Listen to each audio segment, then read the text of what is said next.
of Social Security and Medicare. There's a government Medicare trustees report that says Medicare could run out of money in 2026. That is 3 years sooner than expected. The report says Medicare's trust fund for inpatient care will not be able to fully cover projected medical bills. Social Security is also expected to run out of money by 2034. By law, the Trump administration is required to send Congress a plan to address the problems after the president's budget is submitted.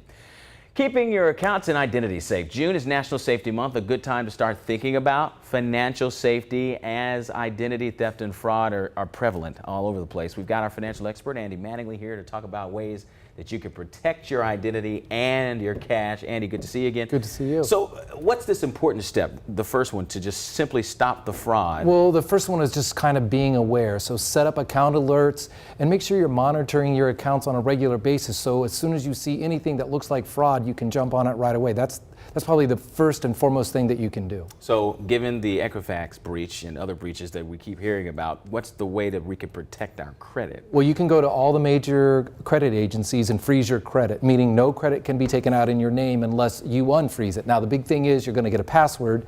You need to make sure you have that password because when you go to get credit, you need to unfreeze it then. Okay, so how do you protect your online information, your online accounts? Well, one of the big things to do is make sure you use a complex password. So letters, numbers, special cases, things like that. And you want to change them regularly. And some people think that's only for your financial accounts, but you should do that with your social media accounts too, because you don't want those to be taken over and then your identity taken that way as well. So then how do we stop the identity theft, which is rampant as well? One of the ways that a lot of people lose their identity is that they get an email, they get a phone call, and they give that information out over the phone or via an email or click on a website. So don't ever give your information out if you didn't initiate the contact. Well, this might sound old-fashioned, but do we still need to be concerned about our wallets getting stolen? Yes, unfortunately, we're in a time when we're always in a hurry, and we're just going to be 5 minutes running into the grocery store to get something, and you leave your purse or your wallet hanging out, and people come by and smash the window, and